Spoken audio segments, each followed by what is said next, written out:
Alright, how you doing? Welcome to Rapping Nature. I'm David, and on this channel I pay homage to nature and the ancients. Following my profound experiences in Egypt, I've been on a life-changing and spiritual quest. I explore megaliths, sacred landscapes, and the powerful connection between nature and the ancients. I hope you're able to join me on my journey and subscribe to Rapping Nature. Cheers. I'm going to share with you the top 7 ancient sites in Scotland. So if you're planning on visiting Scotland and you want to see the most magical, mysterious and atmospheric ancient sites, then you've come to the right place. Scotland is renowned for its castles, lochs, wildlife and stunning scenery. We are a country with a rich and proud history. People first occupied Scotland in the Paleolithic era in 12,000 BC. Flint artefacts as far back as 12,000 BC were found at Howburn Farm near Biggar. The Neolithic era, before history was written, is where there are many mysteries still surrounding this time in our ancient history. And this is where my obsession and passion lies. In this prehistoric period, our ancient ancestors built some of the world's most amazing ancient monuments. I find it absolutely fascinating, these silent stone sentinels and guardians left by our ancient ancestors that are still standing and we have no idea why. We have stone circles, cairns, standing stones, cup and ring marks that have endured for thousands of years. Our ancient ancestors went to extreme efforts to build these monuments, so clearly they were of great significance to them. To me, these sites are more than ancient relics and a bunch of stones. They're living places, energetic spaces, and a direct connection to the land and our ancient ancestors. I've been to hundreds of megaliths across the planet, and I may be biased as a Scotsman, but I can safely say there's nowhere else on the planet quite like Scotland for our incredible ancient sites and beautiful sacred landscapes. In this video, I'll take you to 7 of my favourite ancient sites across Scotland. Join me as we explore the top 7 ancient sites in Scotland. They aren't ranked in any particular order, so let's dive right into it. One of the most beautiful and remarkable ancient sites in Scotland, if not the planet, is the Callanish standing stones. Set on the remote Isle of Lewis, this ancient site has stood here for well over 4,000 years. Some believe it was a lunar observatory. Others say it was a sacred place of ceremony, or even a temple of the mythical 𝐏𝐵𝐸𝐸. But whatever its true purpose, what remains undeniable is the power of this place, carved into one of the oldest rocks on earth, Lewisian gneiss, which is up to 3 billion years old. Callanish stones here on the Isle of Lewis, the Outer Hebrides in Scotland. This is a must-see. This is an incredible ancient monument left by our ancient ancestors. It's thought to date from 2900 BC and really unique, this striking cruciform stone circle with the stone circle, the very large standing stone monolith in the centre there with a cairn, and these stone rows facing the cardinal points, the main stone row being north and headed to south. The stone circle itself, there's 13 stones with the large standing stone, and I think there's around 50 stones in total.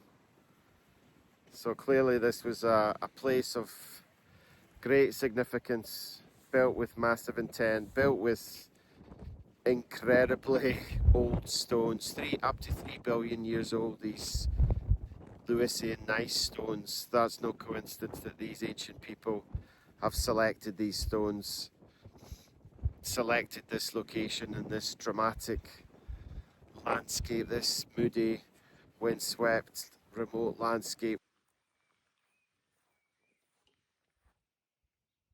So Callanish is thought to align with the lunar standstill, which happens every 18.5 years. One amazing thing here, it's behind me here is this hill, which is called, they call it Sleeping Beauty. So you can see the form of a head, breasts, belly and knees almost, and during the lunar standstill the moon rolls over this hill. Callanish feels like a layered megalithic site. It unites the major megalithic forms. You have this layering. The natural rock formations of 𝐏𝐞𝐁𝐞, this massive standing stone within the stone circle, the circle itself, the rose and the cairn. This makes Callanish not just a monument, but a living record of ancient connection. Callanish stands as an ancient power centre connected to earth, sky and people. In the description, I'll share a link to a longer video I've shared on the Callanish standing stones. You can also have a look at my Callanish playlist of the other sites I've visited on the Isle of Lewis. Next up, we have the magnificent Clach and Truishal on the Isle of Lewis, and this is the tallest standing stone in Scotland. This massive monolith rises nearly 19 feet above ground, and our ancient ancestors went to extreme lengths to erect it. It's also known as the Truishal stone, or the stone of compassion. This isn't just a towering block of rock, it's an intentional statement carved from deep time. It's made of Lewisian gneiss, one of the oldest rocks on the planet, forged over 3 billion years ago. To think that our ancient ancestors raised this prehistoric stone, shaped by cosmic and geologic forces, and placed it upright in this windswept location, is to understand that this was no accident. This Clach and Truishal is incredible, very, very impressive, this standing stone. 19 feet tall. It's the largest standing stone in Scotland. Amazing. It's interesting seeing the top of the stone there, the shape of it. That was part of the original design by the ancient builders, or that's happened due to erosion. Still blows my mind a wee bit. This is made of this Lewisian gneiss, which is the oldest rock on the planet, up to 3 billion years old. Very crystalline, so it has its energetic properties. But the first thing you feel here is the wind here.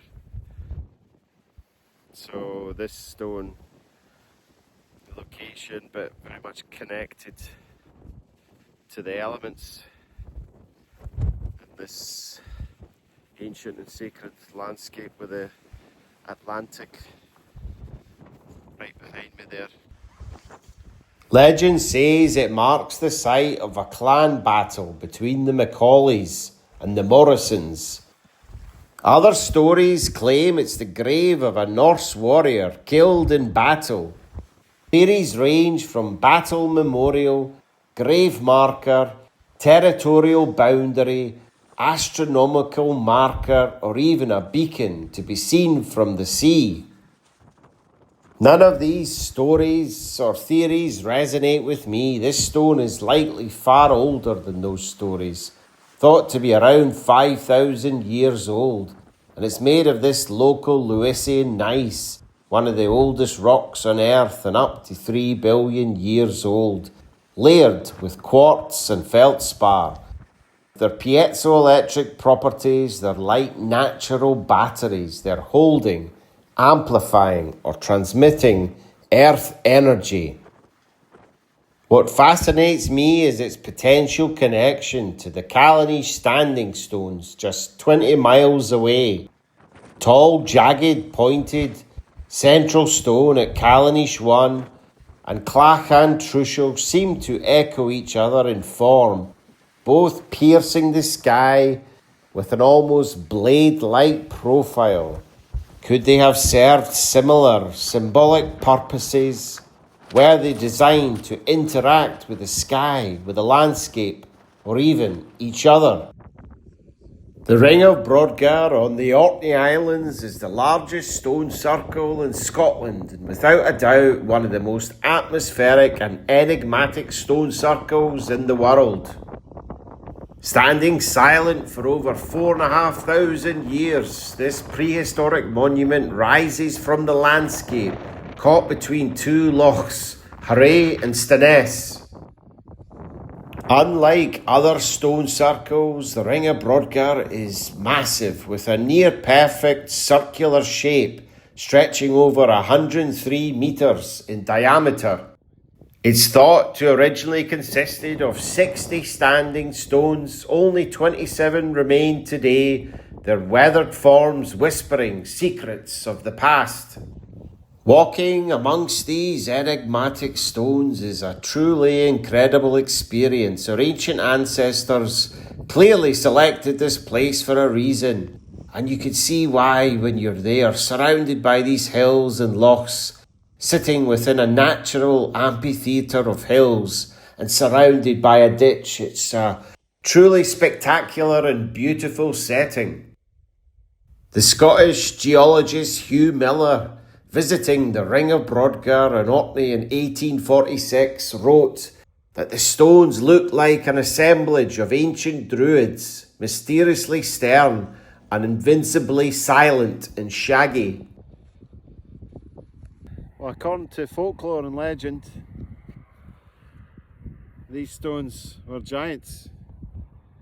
One night, the giants, the fearsome band of giants, they were dancing to the sound of the fiddle, and they forgot about the sun rising. The rays of sun struck them and they turned to stone. Who knows, maybe these were giants. The Comet Stone is a monolith which lies 140 metres east of the Ring of Brodgar. Folklore suggests it's the petrified remains of a giant fiddler who, along with his companions dancing at the Ring of Brodgar, were turned to stone by the light of the rising sun. The name was coined by antiquarians who saw the outlying standing stone as orbiting the Ring of Brodgar, or the Temple of the Sun as they called it. The 1.75 metre high stone stands alone in a low oval mound. It's an amazing vantage point for viewing the entire Ring of Brodgar, and the landscape surrounding it is amazing. As you walk from the Comet Stone to the Ring of Brodgar, it's an incredible experience. You can feel the energy of this very ancient and sacred place. I'll include a link in the description to a longer video I've shared of the Ring of Brodgar, and also a link to my Orkney playlist. The Ring of Brodgar does not stand alone. Just a mile to the east is the standing stones of Stenness, another sacred site older than Brodgar, yet connected through a deep underlying harmony. The Ring of Brodgar was once known as the Temple of the Sun, and the stones of Stenness as the Temple of the Moon. Together, these two stone circles form an intricate part of a network that stretches across the land, each site acting like a note in a greater cosmic melody. It's thought to date from around 3100 BC, which makes it the oldest stone circle on the British Isles. This date, however, comes from animal remains from the bottom of the ditch, which makes you question which came first, the stones or the ditch. It could well be older. It's thought that between 10 and 12 stones completed the circle. The sheer scale of the megaliths are very impressive, standing at a maximum height of around 6 metres or around 19 feet. The standing stones are elegantly slender, jagged, with distinct angular edges at their tops. The massive monolith in the centre of the stone circle at Callanish on the Isle of Lewis has a similar shape and is tapered at the top. Both are jagged, blade-like, dramatic, and they seem to pierce the sky. Different locations, different type of stone, but the same intention and design. These stones aren't rounded but piercing, suggesting a common symbolic language. In its original configuration, it's thought that between 10 and 12 stones completed this circle. The stones of Stenness are visually stunning, tall, slender, jagged fingers of rock that contrast vividly against the windswept and bleak backdrop of Orkney. This would all be magnificent enough on its own right, but with the ring of Brodgar a mere stone's throw away, and sitting as it does within the heart of Neolithic Orkney World Heritage Site, this monument is part of a wider landscape that is truly unparalleled anywhere else in Britain. Next up is the incredible and mysterious Dwarfie Stane on the island of 𝐏𝐻𝐸𝐷𝐻𝐸. 𝐏𝐻𝐸𝐸 Island is Orkney's second largest, and it has some amazing, desolate and green landscapes. Sitting in a valley is the enigmatic, megalithic Dwarfie Stane, which could date as far back as 3500 BC. A huge block of red sandstone measuring about 8.5 metres long is the Dwarfie Stane, which is thought to be Britain's only example of a rock-cut tomb. The stone has been placed there millions of years ago by Mother Earth. Our ancient ancestors have somehow carved out an incredible chamber. May I approach? An opening 3 feet square is cut into the stone and leads to the inner chamber. The chamber contains 2 rock-cut spaces which are very compact. The space here on the right has what looks like a pillow carved into the stone. Red sandstone is very hard, so the precision of the chamber is incredible. The style of this chamber is not like anything I've seen in the UK. It feels like something almost you would see in the Mediterranean. It's carved with precision, the sides are very smooth and with these small ridges and grooves. It's remarkable to think that this massive stone was thought to be hollowed out using nothing but stone or antler. These cells are too short for anyone of average height to lie straight, a fact that undoubtedly led to the origin of the dwarf folklore that surrounds this site. This writing you see here on the pillow is in fact Victorian graffiti. Inside of the Dwarfie Stane you have these 2 rooms or cells or chambers, and straight away you can hear the vibration, the resonance, and it actually feels similar when you're inside the king's chamber of the Great Pyramid. Straight away you can feel that echo here. It's incredible. And there's all sorts of legends attached with the Dwarfie Stane. Dwarfs being one, you can see that by the size of the 2 rooms or chambers here. There's giants as well. And it's quite something. It's incredible. If you can hear the echo in my voice. I've got a tuning fork, so I'm going to try that in a wee second. But this is unbelievable.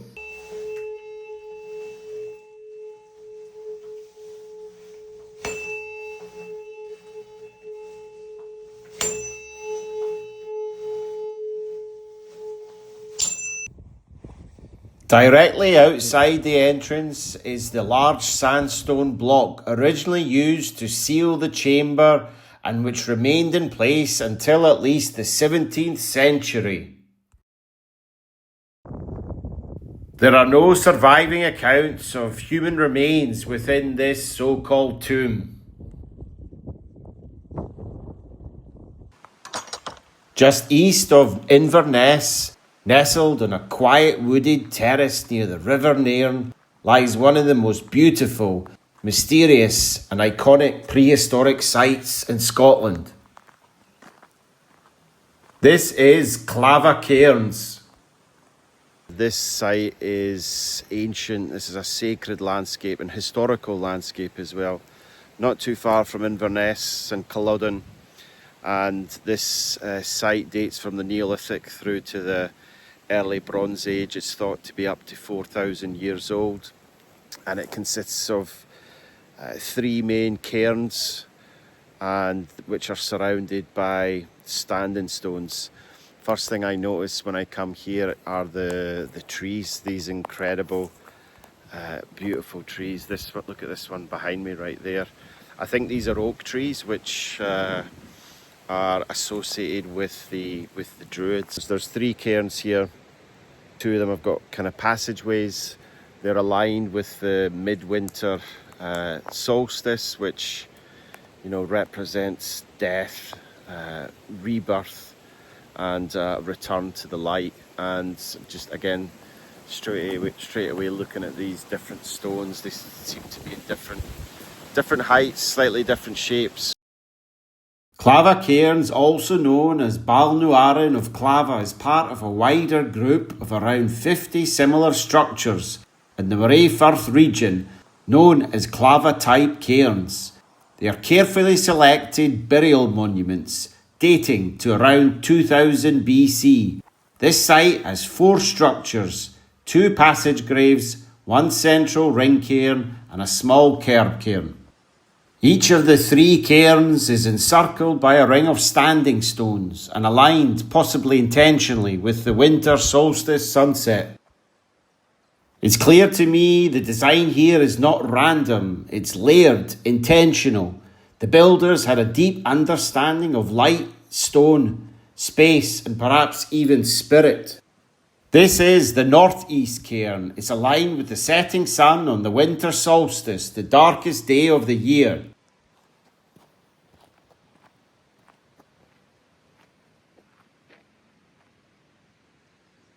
It's really interesting seeing these cairns surrounded by almost like a stone circle, these standing stones circling the cairn itself.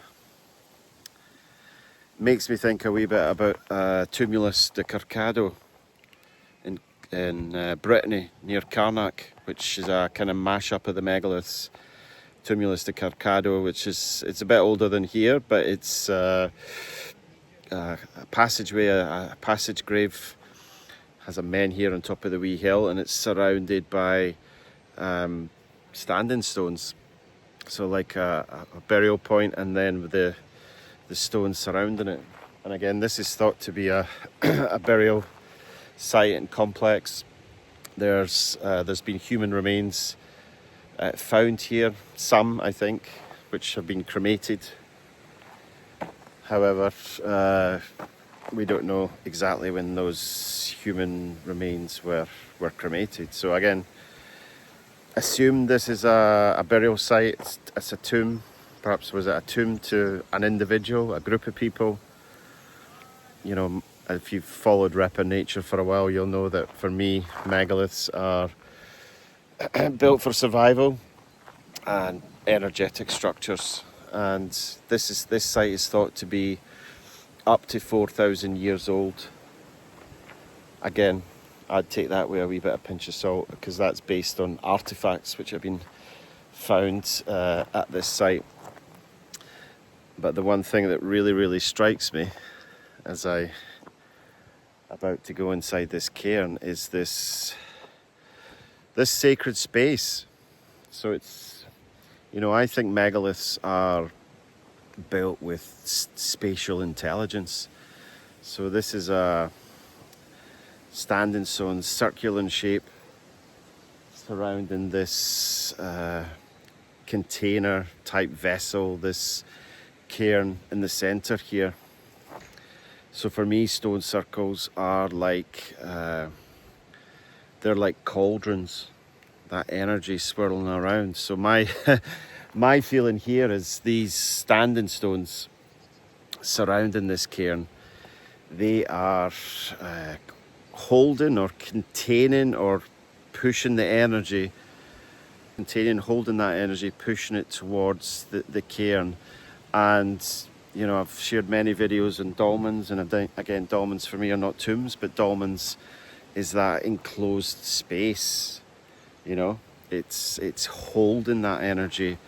So for me, it feels like there's two parts to each of these cairns, two spaces. You're coming from the outside where I am here, and then as we approach and we pass that threshold, perhaps that threshold is from, it's the spirit, it's going from, you know, life to death, or perhaps it's holding that energy, going the circle, the stones containing that energy, that cauldron of energy, directing it towards this chamber-like structure, this container of energy, and definitely like two separate spaces. So I'm going to cross the thresholds, as it were. You know, again, if you've watched my videos, always before I pass a sacred space or before I enter a sacred space, I always ask for permission. So let's go and we'll walk inside this chamber, and we'll visit the other cairns as well. All right. Originally, this passage would have been roofed. You'd have to crouch to enter, stepping perhaps from light into darkness, from the outer world into an inner chamber. Some say this was a womb tomb, a place of death, yes, but also of rebirth. Perhaps ancient shamans once sat here, connecting with ancestors or with something deeper.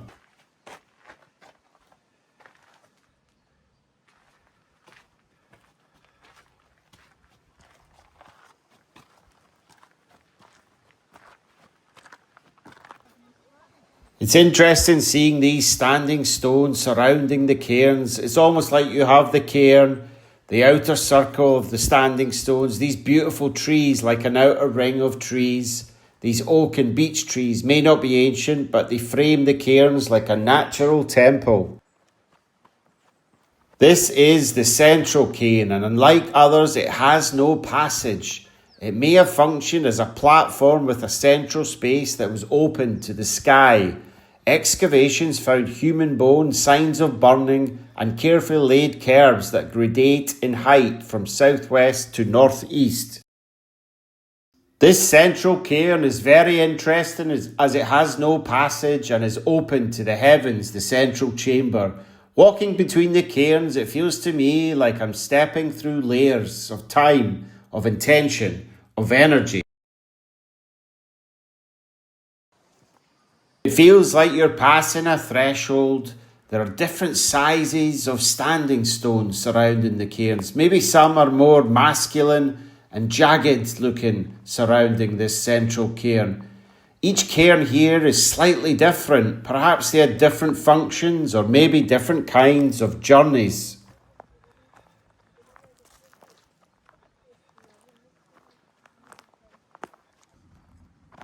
This is the southwest cairn. This cairn mirrors the first one we entered, again aligned with the winter solstice sunset. Like its counterpart, this cairn was sealed after a short period of use. The mystery is why. Were these spaces meant to be used briefly, intensely, and then closed? Inside the chamber of the southwest cairn, red sandstone, white mica, and quartz create a kind of mineral alchemy. The sun would have touched the back wall with its final light, illuminating the darkness just before the long night of winter. Did this symbolize death, renewal, possibly a gateway to the other world?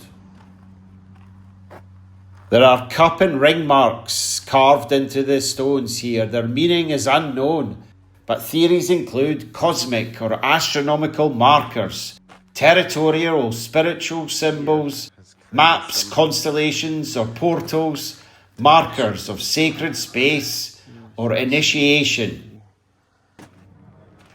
Clava Cairns is a beautiful, sacred and energetic place that was clearly venerated by our ancient ancestors.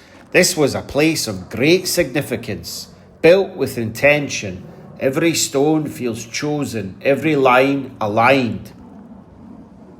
I've shared the link in the description if you'd like to watch a longer video of Clava Cairns.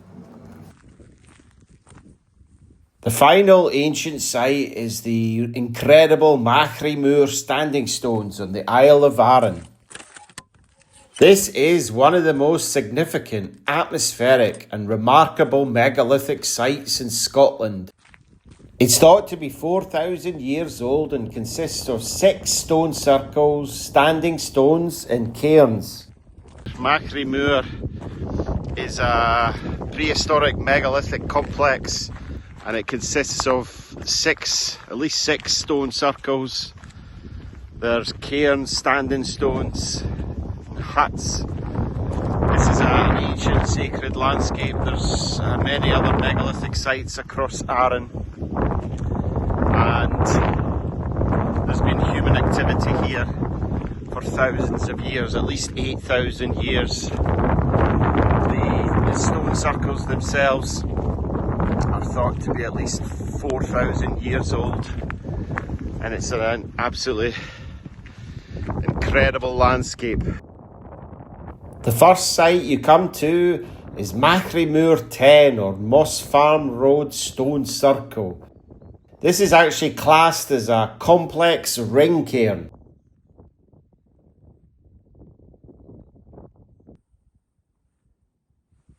What I find really interesting at Machrie Moor is some of the stones are granite boulders, low, squat, and others are tall red sandstone pillars. This isn't random. They're built with intent, design, function and purpose. These people have used granite and red sandstone, which is layered with quartz. My feeling at Machrie Moor, it feels like an orchestra of stone, with each stone circle having its own unique purpose. Each circle playing its own instrument, as it were, in a larger symphony of energy, meaning and memory. We can only imagine what Machrie Moor looked like in its heyday. Perhaps there was even more than 6 stone circles here. And you have to ask why. Why did our ancient ancestors go to these extreme efforts and build 6 stone circles so close together here thousands of years ago? If you'd like to see a longer video of Machrie Moor, I've shared a link in the description of a full walking tour of this incredible site. Each of these sites is a reminder that our ancient ancestors weren't primitive. They were deeply connected with the earth. They understood the energies of nature and how to build in harmony with the living landscape.